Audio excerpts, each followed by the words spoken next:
Hello friend, मैं आनंद राज। आप सब देखिए, आज हम बहुत इम्पोर्टेंट टॉपिक लेके आए हैं। कोर्स 3 जो आपका लर्निंग एंड टीचिंग है, उसमें क्वेश्चन पूछता है कि शिक्षण रणनीति से आप क्या समझते हैं, इसके मुख्य विशेषताओं का वर्णन करें। यानी जो टीचिंग स्ट्रेटजी होता है, यानी आप कक्षा में पढ़ाने से पहले क्या क्या रणनीति बनाकर जाते हैं। यानी कोई युद्ध में जाता है तो कैसे कैसे रणनीति बनाता है, एक स्ट्रेटजी बनाता है, उसके बारे में पूछा जाता है। समझे, बहुत वीवीआई क्वेश्चन है, तो इसको हम लोग अच्छा से पढ़ेंगे। और जो भी लोग बीएड फर्स्ट ईयर में हैं, समझे, कोई भी यूनिवर्सिटी हो तो इसका नोट्स लेना चाहते हैं या क्लास ज्वाइन करना चाहते हैं, तो इस नंबर पर 9576002401 पर व्हाट्सएप करके नोट्स या क्लास के बारे में जानकारी ले सकते हैं। चलिए हम लोग स्टार्ट करते हैं।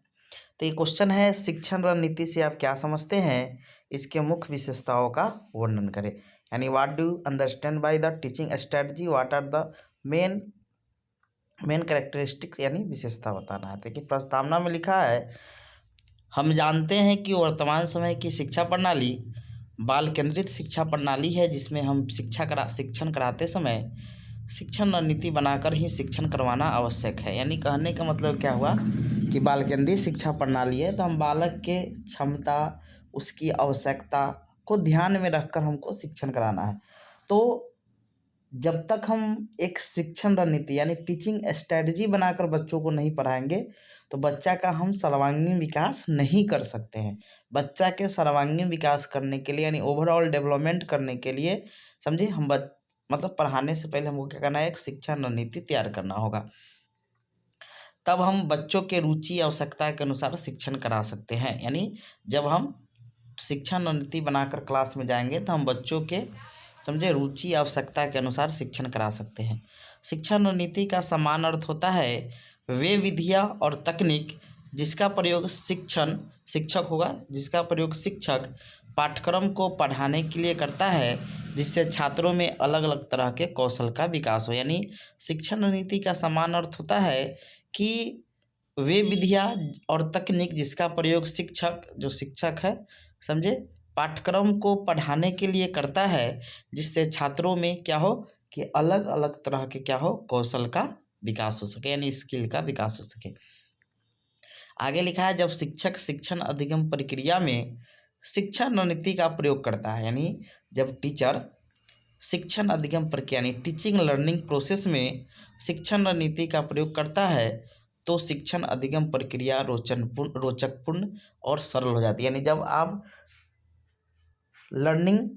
टीचिंग स्ट्रेटजी बनाकर शिक्षण कराने जाइएगा, तो आपका जो शिक्षण अधिगम प्रक्रिया यानी टीचिंग लर्निंग प्रोसेस है, वो रोचकपूर्ण एवं सरल हो जाती है।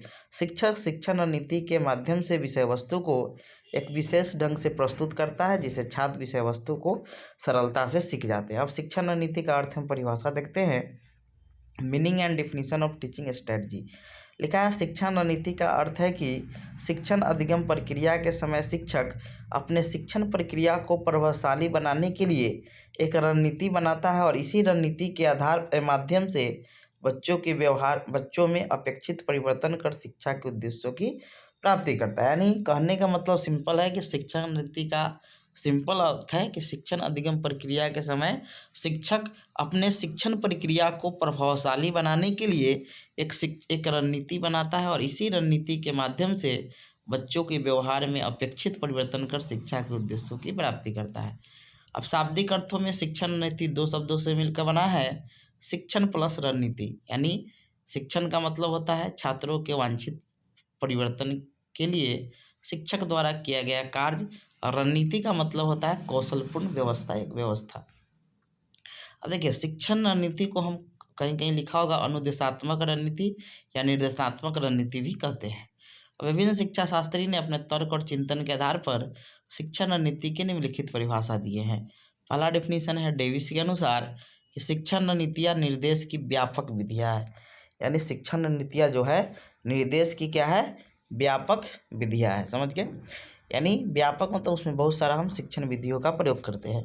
दूसरा है कॉलिंस इंग्लिश जेम डिक्शनरी के अनुसार कि शिक्षण रणनीति का अर्थ हुआ शिक्षण की कला या शिक्षण का कौशल से है। यानी जब आपको एक रणनीति बनाइएगा तो आप में शिक्षण की कला आ जाएगा या शिक्षण का कौशल आप में विकसित हो जाएगा। अब आते हैं शिक्षण रणनीति की विशेषता। लिखा है शिक्षण रणनीति की निम्नलिखित विशेषता है। शिक्षण नीति शिक्षा के उद्देश्यों को प्राप्त करने में सहायक होता है। यानी शिक्षण रणनीति के माध्यम से, यानी आप टीचिंग स्ट्रेटजी करके आप शिक्षण कराने जाइएगा तो उसके द्वारा जो शिक्षा का उद्देश्य तय किया जाता है, समझे, वो प्राप्त हो जाता है। अगला है शिक्षण रणनीति से छात्रों के व्यवहार में वांछित परिवर्तन, यानी एक अच्छा परिवर्तन आता है। तीसरा है शिक्षण रणनीति शिक्षण को रुचिपूर्ण और आनंददायी बनाता है, यानी एक अच्छा और बच्चों को सीखने में आनंद आता है। अगला है शिक्षण रणनीति शिक्षक की शिक्षण कुशलता में वृद्धि करता है। जब आप टीचिंग स्ट्रेटजी से पढ़ाइएगा तो आप में एक अलग कौशल का विकास होगा, समझे। अगला है शिक्षण रणनीति या शिक्षण अधिगम प्रक्रिया को क्रमबद्ध एवं सार्थक बनाती है, एक सिस्टमेटिक वे में और एक सार्थक बनाती है। शिक्षण रणनीति छात्रों में सहयोग की भावना का विकास करती है, यानी जब मिलजुल कर काम कीजिएगा तो सहयोग की भावना का विकास होगा। आगे लिखा है शिक्षण रणनीति से छात्र सक्रिय रहते हैं और उनमें कौशल का विकास होता है। यानी शिक्षण रणनीति से पढ़ाइएगा तो छात्र सक्रिय रहते हैं और उसमें कौशल का विकास होता है। शिक्षण रणनीति शिक्षण अधिगम प्रक्रिया को बाल केंद्रित और मनोवैज्ञानिक आधार प्रदान करता है, यानी बच्चों को एक मतलब बाल केंद्रित और मनोवैज्ञानिक आधार प्रदान करता है। शिक्षण रणनीति के प्रयोग से शिक्षण की प्रक्रिया क्रमबद्ध और नियंत्रित होती है, यानी क्रमबद्ध और नियंत्रित होती है। शिक्षण नीति से शिक्षकों की कार्यनिष्ठा, मतलब कार्य करने में निष्ठा बढ़ती है। तब पॉइंट हो गया। अब देखिए नौचारी शिक्षण नीति, यानी वर्तमान समय में कुछ शिक्षण नीतियाँ जिसके द्वारा पढ़ाइएगा तो आपका शिक्षण क्या होगा, एक इफेक्टिव होगा। पहला है आपका प्रोजेक्ट बेस्ड लर्निंग, परियोजना आधारित अधिगम। उसके बाद है टीम बेस्ड लर्निंग, TBL, यानी टीम आधारित शिक्षण, समझे। उसके खाली नाम उसके बारे में लिखा है कि जैसे देखिए आपका प्रोजेक्ट बेस्ड लर्निंग आपका किलपैट्रिक दिए थे, टीम बेस्ड लर्निंग आपका TBL जो दिए थे वो लैरी माइकलेसन दिए थे, समझे।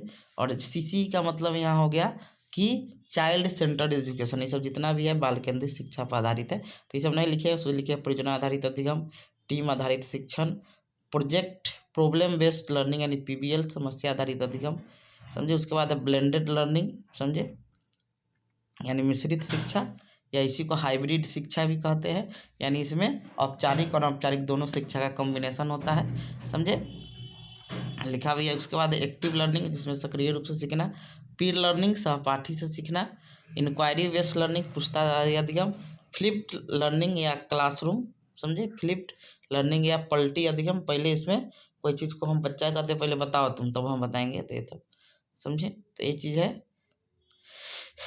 ये चीज़ है, तो ये चीज़ हो गया। उसके बाद small group discussion, computer manage instruction, game based learning, ये सब क्या है कि नौचारी शिक्षण रणनीति है, समझे।